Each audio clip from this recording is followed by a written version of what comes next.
మొన్న కూర్చొని ఉట్టుగానే ఆలోచిస్తున్నా, సోఫాలో ఈ పరిస్థితులన్నీ ఆలోచిస్తున్నా. నా గుండె లోతుల్లో నుండి వచ్చిన మాటలు ఇవి. మనుషులు ఇలాగున్నారేంటి? ఒక లాజిక్ లేదు, ఒక న్యాయము లేదు, సమంజసమైన ఆలోచన విధానము లేదు.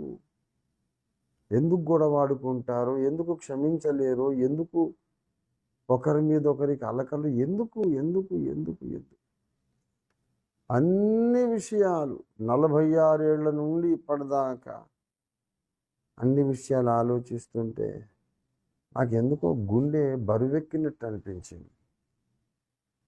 నిజం చెప్తున్నా.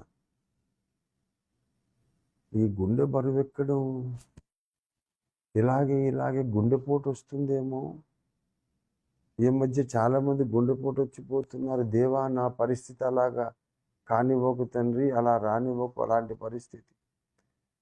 నా గుండె బరువు తేలిక చెయ్యి. నేను ప్రతిదీ విపరీతంగా అవసరానికి మించి హార్ట్కి తీసుకుంటున్నానేమో. దయచేసి నన్ను బ్రతికించు తండ్రి అనుకున్న ఆ గుండె బరువు అలాగే ఏదో హెవీనెస్ ఇన్ ద హార్ట్. వెళ్ళి అసలు ఈసీజీ తీసుకుందాం అనుకున్నా. అంత భయం వేసింది నాకు, చచ్చిపోతానేమో అనిపించింది. ఎందుకంటే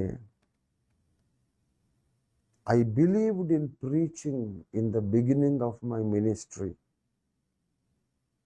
but I now believe more in praying after 46 years of my ministry.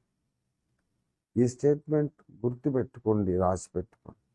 నా సేవ ఆరంభంలో ప్రసంగాల మీద నాకు నమ్మకం ఉండేది. 46 ఏళ్ల సేవ తరువాత ప్రసంగాలు కాదు, కన్నీళ్ల ప్రార్థన మీదనే నేను నమ్మకం కలిగి ఉన్నాను. ప్రసంగాలు చేయలేవు పనిని, మనిషిని పరిశుద్ధపరిచే పని ప్రసంగాలు చేయలేవని నాకు అర్థమైంది. కన్నీళ్ల ప్రార్థనే చేస్తుంది.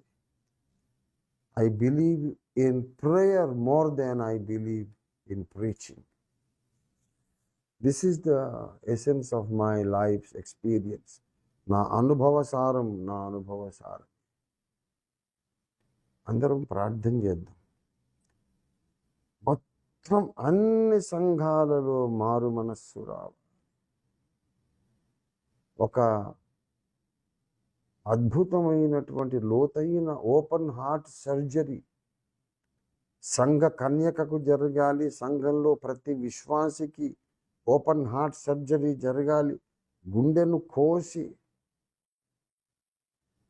అక్కడంతా క్లీనప్ చేసి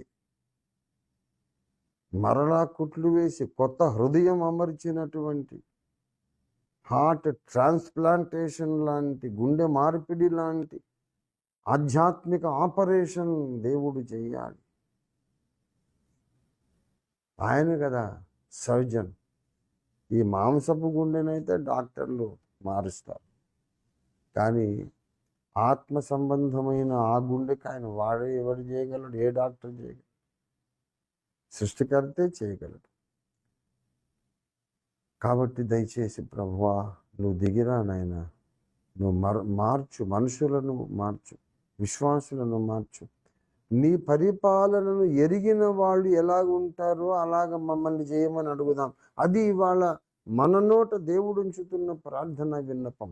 క్రైస్తవులందరినీ ఎలా చేయాలంటే, దేవా, నీ పరిపాలన కింద బ్రతికేవారు ఎలా ఉంటారో, ఎలా ఉండాలో అలాగ క్రైస్తవులందరినీ తయారు చేయమని మనం ప్రార్థన చేద్దాం. ప్రార్థన చేద్దాం. రండి. కళ్ళు మూసుకోండి దయచేసి. ప్రార్థనలోకి వెళ్ళిపోదాం. చాలా ఆలస్యం అయిపోయింది. ప్రార్థనలోకి వెళ్ళిపోదాం.